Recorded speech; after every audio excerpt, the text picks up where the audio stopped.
안녕하세요. 이번 영상은 자료에서 심화 개념입니다. 제가 공부를 하면서 정말 이 개념 알면 문제를 쉽고 빨리 풀 수 있다라고 생각했고, 개념을 알기 전과 후가 정말 차이가 많이 났던 개념인데요. 생각보다 어려운 내용도 있기 때문에 무작정 공부를 하는 게 아니라 제가 말씀해드린 기초 개념을 확실하게 파악하셔서 내 것으로 만든 이후에 공부를 하시면 분명히 도움이 될 거라고 생각을 합니다. 원리는 다 설명해 드릴 건데, 만약에 원리가 이해되지 않는다면은 그냥 그 법칙만 제대로 이해하시고요. 원리나 법칙에 대해서 확실하게 공부를 하고 싶다 하시면은 강의를 들으시면 좋을 것 같습니다. 그래서 이번 영상은 기본 개념을 완벽하게 숙지한 이후에 심화 개념을 공부하면서 여러분들의 실력을 조금 더 많이 올린다고 생각하시면 될 것 같아요. 기본 개념으로도 충분히 문제를 풀 수 있습니다. 하지만 무기가 많으면 분명히 도움이 되기 때문에 무기의 종류를 늘리는데 이 영상이 조금이나마 도움이 되었으면 좋겠습니다. 첫 번째는 표 공부입니다. 그래프나 표 같은 건 읽을 수 있어야 된다고 분명히 말씀해 드렸는데요. 저는 표를 공부하는데 좀 시간을 많이 투자하셨으면 좋겠다고 생각을 해요. 그래프 같은 경우에는 크게 종류가 바뀌지 않지만 표 같은 경우에는 경우의 수가 너무 많이 나오기 때문에 공부를 하실 때 표에 대한 개념과 현재 내가 보고 있는 이 표가 어떻게 구성되어 있는지 꼭 공부를 하셨으면 좋겠습니다. 문제를 풀 때 하는 게 아니라 문제를 풀고 나서 풀이하면서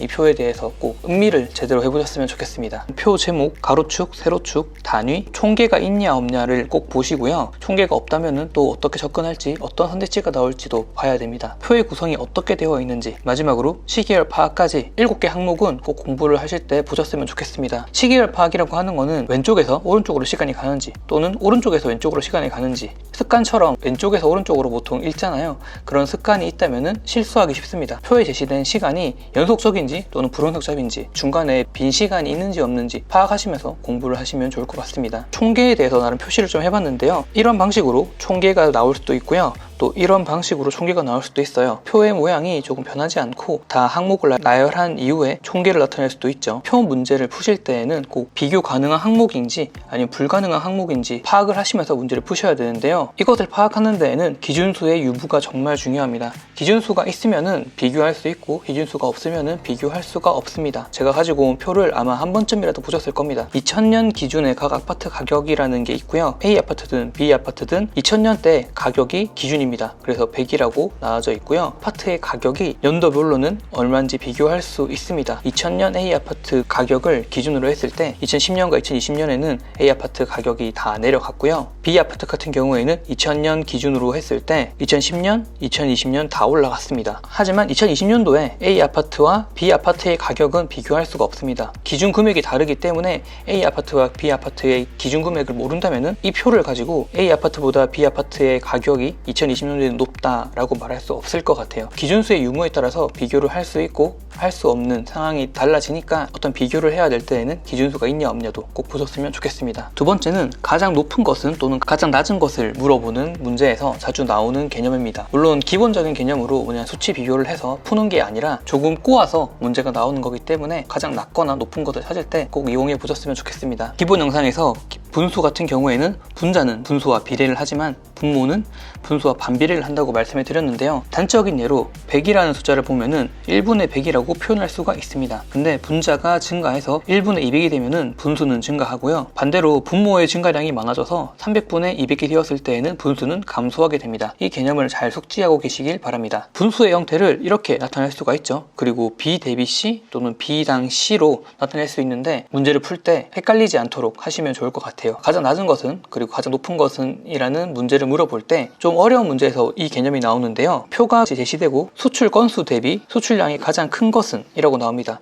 이 문제에서 보면은 수출 건수 대비 수출량이기 때문에 수출 건수가 분모고 수출량이 분자입니다. 하지만 표에서는 반대로 되어 있잖아요. 그랬을 때 적용하는 개념입니다. 수출 건수 대비 수출량이 가장 큰 것은 이라는 걸 물어봤을 때에는 반대로 수출량 대비 수출 건수가 가장 작은 것을 찾으면 됩니다. 이 분수를 반대로 뒤집으면은 수출량분의 수출 건수가 되잖아요. 그랬을 때 수출 건수분의 수출량이 가장 큰 값은 수출량분의 수출 건수가 가장 작은 값이 되게 됩니다. 따라서 표 같은 곳에서 위치가 바뀌어서 한 번에 이해할 수 없다고 했을 때 반대 개념을 이용해서 해당하는 값을 찾는 연습을 해보셨으면 좋겠습니다. 선택지에 가장 높은 것은 가장 낮은 것은 이라는 문제가 나왔을 때 혹시 반대 개념을 사용해서 푸는 게 아닐까, 위치가 바뀌어 있지 않을까 라고 생각을 해보셨으면 좋겠습니다. 세 번째는 증감률입니다. 증감률은 원래 기본 개념으로 말씀드릴 수 있지만 심화해 넣은 이유는 실수하는 사례가 많기 때문입니다. 증가 감소한이 변화율인 증감 증감률 같은 경우에는 양수는 무조건 숫자가 증가하게 되는 거고 음수는 무조건 감소하게 되는 겁니다. 그래프나 표로 제시되었을 때 헷갈리지 않고 문제를 풀기 위해서는 증감률을 봤을 때 꼭 이 개념을 숙지하고 공부를 하셨으면 좋겠습니다. 단순히 그래프에서 또는 표에서 숫자가 증가하냐 감소하냐 이런 게 아니라 이게 증감률을 물어보는 건지 아니면 그냥 숫자를 제시하는 건지에 따라서 다를 수 있잖아요. 이 증감률이라는 단어는 한 번쯤 세심하게 보셨으면 좋겠습니다. 증감률에 대한 그래프의 차이는 0의 위치라고 생각할 수 있는데요. 일반적인 그래프에서는 0이 바닥에 있지만 증감률을 나타내는 그래프에서는 0이 중간에 있습니다. 0보다 위에 있을 때에는 어떤 모양이든 간에 증가를 하는 거고 0보다 아래에 있게 되면 어떤 모양이 있어도 감소하는 겁니다. 따라서 이런 그래프를 가지고 그래프를 유추하는 문제가 나왔을 때 선택지에서 답을 잘 골라야 됩니다. 네 번째는 변화율입니다. 변화율 같은 경우에는 가장 많이 나오는 개념이고 가장 실수를 많이 할 수 있는 개념이라고 생각을 해요. A에서 B로 20%가 증가한다고 했을 때 식을 이렇게 쓸 수 있습니다. 숫자를 이용해서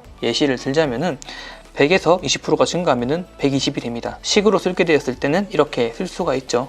반대로 100에서 20%가 감소한다고 했을 때에는 80이 되는데 식으로 쓸 수가 있습니다. 플러스와 마이너스가 어떻게 쓰이는지 잘 보셔야 되고요. 선택지가 100% 증가, 200% 증가를 내면서 이게 2배 증가냐 3배 증가냐 물어보는 게 좀 많았습니다. 100%나 200%는 쉽게 할 수 있지만 400%, 500%가 되었을 때 몇 배 증가인지 제대로 개념이 안 잡혀 있다면 실수할 수도 있겠죠. 그러니까 주의하셔서 변화율에 대한 개념은 숙지하면 좋을 것 같습니다. 변화율을 이용해서 문제를 푸실 때 또 많이 나오는 개념이 있는데요. 보통 표에서 전년 대비 수출액의 변화율과 같은 문제가 나오고 2016년 자료를 바탕으로 2018년에 몇인가 이런 걸 많이 물어보는 게 나오죠. 그래서 A, B, C, D, E 이렇게 회사가 나오고 각 회사의 연도별 변화율을 주어진 다음에 5년 이후에 가장 비싼 제품을 파는 회사는 어디인가와 같은 문제를 한 번쯤 보셨을 겁니다. 정말 많이 계산을 해야 된다고 생각하시는 분들이 많을 거예요. 저도 그랬거든요. 하지만 제가 소개해드린 그 책에는 이거에 대한 풀이법이 정말 잘 되어 있고 유사한 문제들이 많기 때문에 한 번쯤 제대로 공부를 해보셨으면 좋겠습니다. 그래서 대표적인 문제는 연도별 변화율에 대한 계산을 하는 문제가 있고요. A, B, C, D, E 각 단계를 거쳐서 물건을 판매할 때 마지막에는 물건의 가격이 얼마인지 물어보는 문제도 있습니다. 그런 문제를 한 번쯤 보셨다면 이걸 다 계산해야 될까라는 생각을 하면서 해답지를 바로 참고했을 수도 있다고 생각을 하는데요. 이때 계산을 조금 쉽게 하는 방법을 알려드리려고 해요. A사 기준으로 봤을 때 2016년도에는 100이고요. 2017년도에는 10%가 증가해서 110이 됩니다. 그리고 2018년도에는 2017년도 기준으로 20%가 증가했기 때문에 이런 식으로 쓸 수 있겠죠. 그랬을 때 값은 132가 됩니다. 그럼 한 번에 2016년에서 2018년으로 갈 때에는 어떻게 계산을 해야 될까요? 라고 했을 때 우리가 현재 궁금한 것은 이 별표가 몇인지 이게 제일 궁금하잖아요. 한 번에 별표를 계산하기 위해서는 이렇게 식을 정리할 수가 있습니다. 한번 식을 문자로 표현한다면은 C는 A 더하기 B 더하기 100분의 AB입니다. 되게 식이 생각보다 간단하죠? 그래서 별표를 구하실 때 10 더하기 20 더하기 100분의 10 곱하기 20으로 계산을 하신다면 30이라는 숫자가 나오게 되는데요. 이때 별표는 32가 되는 겁니다. 100에서 32% 증가한다고 식을 세웠을 때는 132 똑같은 값이 나오게 됩니다. 이사의 경우에도 똑같은 예로 적용해 보면은 150에서 2%가 증가했을 때는 153이 되고요. 여기에서 5%가 증가하면 160.65가 되는데요. 2016년에서 2018년이 되었을 때 증가율을 세모라고 했을 때는 세모는 2 더하기 5 더하기 100분의 2 곱하기 5 이런 식으로 하게 되었을 때 이 세모는 7.1이 됩니다. 근데 여기에서 하나쯤 더 팁을 드리자면은 변화율의 숫자가 5 이하가 되었을 때에는 그러니까 10%가 아니라 5% 이하의 숫자가 되었을 때에는 더하기까지만 계산하시면 됩니다. 그 더하기는 여기까지를 말하는 건데요. 변화율의 숫자가 작다면은 세모는 2 더하기 5만 해서 7이라고 하셔도 상관이 없습니다. 그거에 대해서 차이를 보여드리자면은 150을 기준으로 2년 뒤에 7.1% 증가했을 때와 7% 증가했을 때 그 차이가 얼마 크지 않습니다. 보통 이런 문제를 풀 때에는 거의 한 5개 정도의 보기를 가지고 가장 큰 게 어디인지 가장 작은 게 어디인지 라는 문제를 풀게 되잖아요. 근데 변화율 값이 작게 제시된다면 단순히 더하기만 해서 한 번에 가는 변화율로 계산을 하면 문제를 빠르게 풀 수 있습니다. 이거에 대해서 자세하게 공부하고 싶으시다면 꼭 강의와 문제를 함께 공부해 보셨으면 좋겠습니다. 제가 설명해 드렸을 때보다 훨씬 더 쉽고 간단하게 설명해 드리니까 꼭 이 변화율 문제를 푸는데 빠르게 계산하는 방법은 공부를 해서 내 것으로 만들어 보셨으면 좋겠습니다. 이거를 알고 모르고 문제 푸는 시간이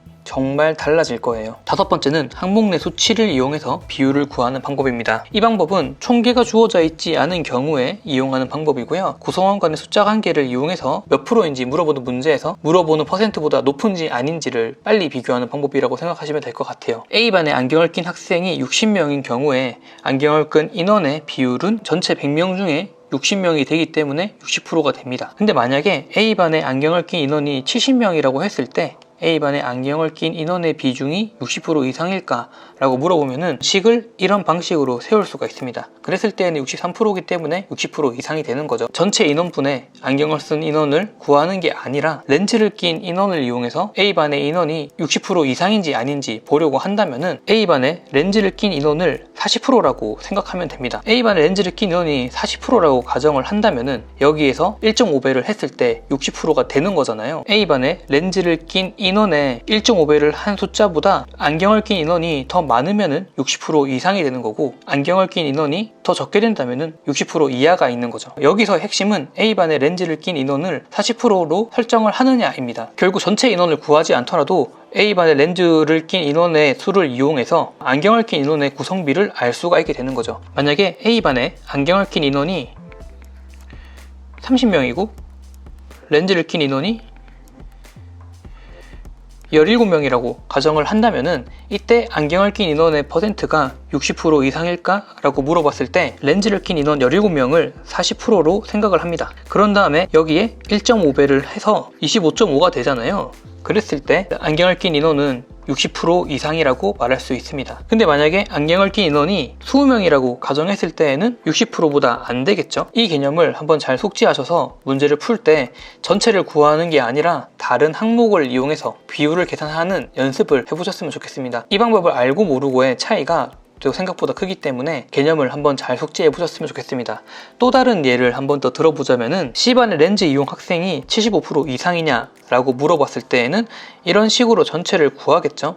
그랬을 때 70%가 나옵니다. 렌즈를 이용한 학생을 직접 구하는 게 아니라 렌즈를 끼지 않은, 그러니까 안경을 끼고 있는 학생을 25%라고 생각을 하고, 렌즈를 이용한 학생이 이 값의 3배 이상이 된다면은 C반에 렌즈를 착용하고 있는 학생은 75% 이상이겠다라고 생각을 하고 계산하면은 분수를 만들어서 하는 게 아니라 243 곱하기 3을 해서 547과 비교하는 것만으로도 C반에 렌즈 착용 학생이 75%보다 높은지 아닌지를 쉽게 알 수 있습니다. 아마 알고 계신 분들이라면은 당연히 이렇게 하는 게 아닌가라고 생각할 수 있지만은 뭔가 이해가 어렵다면은 한 두세 번 더 보시고요. 그게 아니라고 했을 때에는 책으로 또는 강의로 꼭 공부를 해보셨으면 좋겠습니다. 상대비와 전체비를 이용하는 문제풀이 방법입니다. 아까 썼던 예를 그대로 가지고 왔는데요. 일단 표에서 전체 총계가 안 나온 상황에서 안경을 쓰고 있는 비율이 가장 높은 반은, 또는 렌즈를 끼고 있는 비율이 가장 높은 반은 이라고 했을 때 각각 다 분수 형태로 만들어서 비율을 구하는 게 아니라 상대비를 이용하면 되게 쉽게 풀립니다. 개념을 알려드리자면은 A 더하기 B분의 A를 B분의 A로 생각하고 문제를 풀어도 비율 크기의 순서는 변하지 않는다고 생각하시면 됩니다. 증명을 해보자면은 A 더하기 B분의 A에서 A를 분자 분모에 다 나눠줍니다. 그러면은 이런 형태가 되겠죠. 그랬을 때 이 A분의 B가 증가하면은 분모가 커지기 때문에 분수는 감소합니다. 반대로 A분의 B가 감소하면은 전체 분수값은 증가하게 됩니다. 기본 개념에 제가 말씀해 드렸으니까 잘 참고하셔서 이해를 해보시고요. 파란색으로 표시한 이 분수는 A 더하기 B분의 A잖아요. A분의 B와 A 더하기 B분의 A의 관계는 반대입니다. 따라서 A분의 B를 반대로 B분의 A라고 이해하셔도 되는 겁니다. A 더하기 B분의 A의 관계가 B분의 A로 판단할 수 있기 때문에 B분의 A만 가지고 이해를 할 수 있는 거죠. 근데 이때 정말 주의하셔야 될 게 비교만 가능합니다. A 더하기 B분의 A가 B분의 A와는 숫자는 같지 않으니까 같은 의미라는 것만 파악하시고 비교할 때만 사용하셨으면 좋겠습니다. 그러면 예시를 보여드리자면은 A반에서 안경을 쓴 학생의 비율과 D반에서 안경을 쓴 학생의 비율을 한번 살펴보면은 0.6, 0.57, 1.5, 1.3 숫자의 결과값은 다릅니다. 하지만 부등호 방향이 똑같기 때문에 굳이 전체비를 이용해서 결과값을 비교하는 게 아니라 상대비를 이용한다면 쉽고 빠르게 문제에서 원하는 비율의 크기 순서를 확인할 수 있습니다. 마지막은 가중평균입니다. 가중평균 같은 경우에는 다 알고 계실 거예요. 특히 응용수리에서 소금물을 푸는 문제 가장 많이 나오고요. 자료 해석에서는 실수를 유발하는 문제 가장 많이 나옵니다. 숫자의 구성을 봤을 때는 당연히 답이 이건데 그것이 함정인 경우가 많으니까 뭔가 평균을 구할 때 숫자가 뭔가 잘 떨어질 것 같은데 라는 생각이 들면은 꼭 의심을 해보셔야 됩니다. 숫자의 구조가 깔끔한데 평균을 물어봐도 문제다. 그러면 꼭 가중평균 함정을 의심해 보셨으면 좋겠습니다. 대표적인 예로 흡연 비율을 물어보는 문제가 있잖아요. 그래서 남자의 흡연율은 50%고 여자의 흡연율은 20%일 때 전체 인구의 흡연율은 30%가 될까 안 될까라는 문제가 있습니다. 50%와 20% 사이에 있는 30%일 수 있겠다라고 생각할 수 있지만 흡연 인구와 전체 인구를 다 알아야 됩니다. 인구수를 알고 나서 계산을 해야 되기 때문에 이런 표를 이용해서 전체 흡연율이 30%가 되냐는 찍으시면 안 됩니다. 식으로 보자면은 전체 인구와 흡연을 하는 인구를 알아야지 이 전체 흡연율을 구할 수 있습니다. 풀어서 식을 적으면은 이런 식으로 적을 수 있겠죠. 그리고 표를 제시하고 C반 평균이 70점인가 라고 물어보는 문제가 있다고 했을 때 A반은 80점이 평균이고 B반은 60점이 평균인데 전체 평균이 70점입니다. 그때 뭔가 C반의 평균이 70점일 수 있지 않을까 라고 산술 평균적으로 계산한다면은 가능할 법한 선택지가 제시된다면은 절대 그걸 찍으시면 안 됩니다. 따라서 전체 평균을 구하게 될 때는 ABC 인원수에 ABC 학생의 전체 점수를 알아야 됩니다. 그래야지 A반, B반, C반 인구에서 A 점수, B 점수, C 점수로 풀 수 있게 되는 거죠. 전체 점수나 인원수를 모르기 때문에 우리는 제시된 표를 이용해서 C반의 평균이 70점일까 라고 생각할 수가 없습니다. 평균을 물어보는 문제가 나왔을 때 단순히 계산하는 게 아니라면 가중평균으로 함정이 낚일 수 있는 문제이지 않을까 라고 꼭 한 번쯤 생각해 보셨으면 좋겠습니다. 이번 영상에서는 자료에서 공부를 할 때 꼭 알면 좋은 심화 개념에 대해서 이야기를 해봤는데요. 한 번에 이해를 하시면 너무 좋겠지만 그게 아니라고 했을 때 강의를 들어보셔도 되고요. 책을 풀어보셔도 됩니다. 영상을 반복해서 보시면서 천천히 따라가 보셨으면 좋겠습니다. 처음 한 번에 이해 안 될 수 있는 개념이기 때문에 저도 정말 많은 노력을 해서 이해한 개념이거든요. 이번 영상은 여기까지고요. 여러분들의 자료에서 공부를 하실 때 이번 영상이 꼭 도움이 되었으면 좋겠습니다. 영상을 끝까지 시청해 주셔서 너무너무 감사합니다.